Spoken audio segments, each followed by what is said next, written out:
दोस्तों नमस्कार। ये देखिए डीजल नलकूप की बोरिंग है, जिसको उथले नलकूप भी बोलते हैं या सैलो ट्यूबवेल बोलते हैं। और ये खुली नाली से सिंचाई करते हैं। हाउस भी बनाए हैं, ये पंप हाउस बना हुआ है इनका। और दोस्तों ये जल संरक्षण के लिए, पर्यावरण संरक्षण के लिए इनके द्वारा नीम का पौधा भी लगाया गया है ये। और दोस्तों खुली नाली ये देखिए है, खुली नाली से जो है सिंचाई करते हैं। इनका खेत नाली के दोनों तरफ है, पुरानी नाली बनी हुई है। हालांकि खुली नाली से सिंचाई करने में समस्या ये है कि पानी ज़्यादा व्यर्थ हो जाता है और जितना पानी डिस्चार्ज निकलता है उतना खेतों तक पहुंच नहीं पाता है। नाली ये दूर तक बनी हुई है। ये धान की अभी हरी फसल है और ये धान की फसल लगभग पक चुकी है और दूर तक जो है सिंचाई होती है इससे। ये देखिए। और जैसा दोस्तों कि बताया जाता है कि जो डीजल नलकूप है इसके लिए जो है नाली होना चाहिए। अगर नाली नहीं है तो आप प्लास्टिक की पाइप से भी सिंचाई कर सकते हैं। आजकल एचडीपी पाइप या प्लास्टिक की पाइप से सिंचाई करना ज़्यादा उचित रहता है। उसमें खर्च भी कम लगता है और पानी पूरा पहुंच जाता है। जहां सिंचाई की आवश्यकता रहती है आप वहां पाइप लगा दीजिए और बढ़िया से सिंचाई कीजिए। और ये भी देखिए, इधर भी इनके द्वारा पेड़ पौधे लगाए गए हैं। जल संरक्षण का अच्छा कार्य किया गया है। और दोस्तों नलकूप की सुरक्षा के लिए ये पंप हाउस बना है। इसको ऊपर से टीन शेड से कवर किए हैं। हौज है, डिलीवरी पाइप है। डिलीवरी पाइप दोस्तों प्लास्टिक का लगाने से ज़्यादा सस्ता पड़ता है और अच्छा भी रहता है। और ये देखिए, अभी कृषक भाई द्वारा जो है ये सब्जी की फसल लगाई गई है। धनिया है और चीज़ें हैं।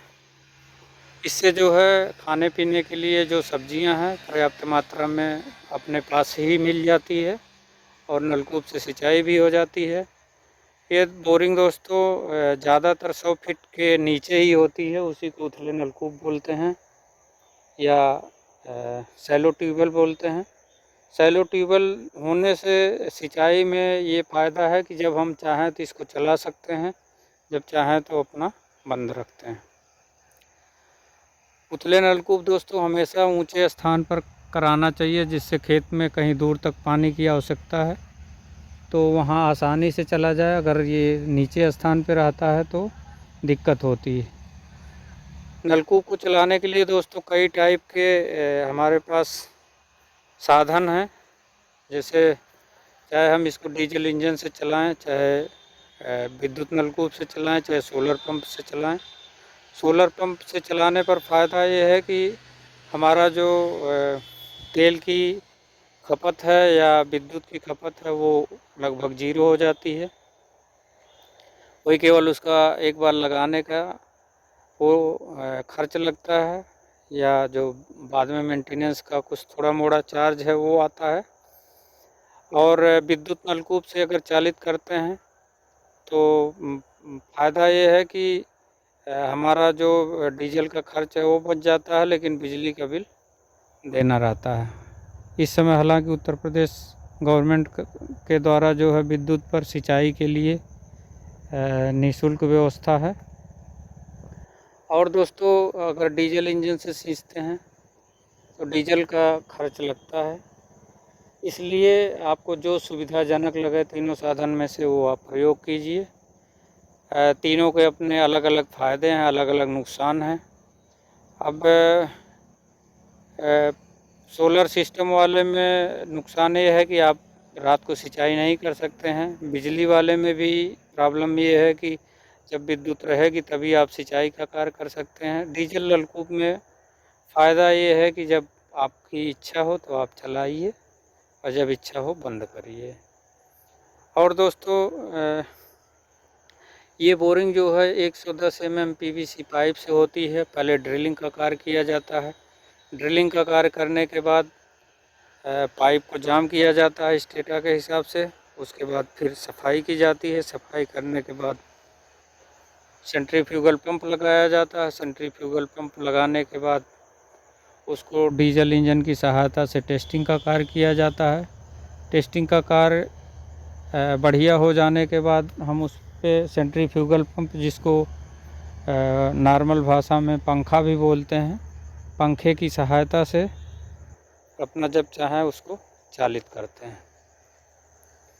और पंप हाउस दोस्तों कोई ज़रूरी नहीं है कि आप बहुत बड़ा बनाएं। जितना आवश्यकता है आप उतना ही बनाइए। और हौज भी बहुत बड़ा बनाने की आवश्यकता नहीं है। आजकल कोई ज़रूरी नहीं है कि आप हौज बनाएं तभी सही है। हौज के लिए दोस्तों अगर नहीं भी रहता है तो आप सीधे डिलीवरी पाइप में पाइप बांधिए और अपना सिंचाई का कार्य कीजिए। ये देखिए धान की फसल है, ये काफ़ी दूर तक है, बहुत अच्छी फसल है। अभी इसको पकने में थोड़ा टाइम लगेगा। कुछ दिन पहले ही सिंचाई हुई है। ये धान की फसल लगभग पक चुकी है। अब इसका काटने का और मड़ाई का टाइम है। उसके बाद दोस्तों जो ये पेड़ पौधे लगे हुए हैं, ये भी कृषक द्वारा बोरिंग कराने के पश्चात ही लगाए गए हैं और जल संरक्षण के लिए अच्छा कार्य किया गया है। इसी तरीके से दोस्तों जो भी हम प्रोजेक्ट लगाएं, जितना हम प्राकृतिक संसाधनों का दोहन करते हैं, उसकी अपेक्षा हमको प्रकृति को कुछ वापस भी करना चाहिए। इस दिशा में इनके द्वारा पेड़ पौधे लगाए गए हैं। ये नीम का भी है, अच्छा कार्य है। दोस्तों जो सेंट्रीफ्यूगल पंप है उसकी क्षमता जो है 18 से 20 फीट तक पानी उठाने की होती है। और उससे ज़्यादा अगर पानी का जो खिंचाव है अगर करना हो तो या तो गड्ढा आप खोद करके उसको नीचे ले जाइए, तभी आप पानी बढ़िया मतलब डिस्चार्ज ले सकते हैं। अन्यथा की दशा में आपको जो है नॉर्मल पानी ही मिलेगा। इस तरीके से दोस्तों जो डीजल इंजन है, वो भी डीजल इंजन भी अगर आप बहुत ज़्यादा पावर का लगाते हैं, कोई उसकी मतलब आवश्यकता नहीं है। हम चाहें तो जहाँ 8 हॉर्स पावर से काम चलता है वहाँ 8 हॉर्स पावर का ही इंजन लगाएं, और जहाँ 10 हॉर्स पावर की आवश्यकता है वहीं उसका प्रयोग करें। और अगर स्टेटा ऊपर है तो पंपिंग सेट से जो है चलाएं उसको, तो बढ़िया मतलब काम करता है। इस तरीके से दोस्तों अगर हम जो प्रोजेक्ट लगा रहे हैं, अगर हम पहले से बढ़िया से ध्यान दे करके उसका पता कर लें कि स्टेटा कितने नीचे है, उस हिसाब से हमको कितने सामान की आवश्यकता है, क्या मतलब खर्च लगेगा, ये हमको पहले से पता हो जाता है। और जो बोरिंग में सावधानियां हैं उसको अपनाना चाहिए। अच्छा मिस्त्री रखना चाहिए, अच्छी गैंग रहे, अच्छे सामान रहें, तो हमको बढ़िया से कम समय में बोरिंग सक्सेस हो जाती है और पानी भी बढ़िया मिलता है। दोस्तों इस वीडियो में इतना ही।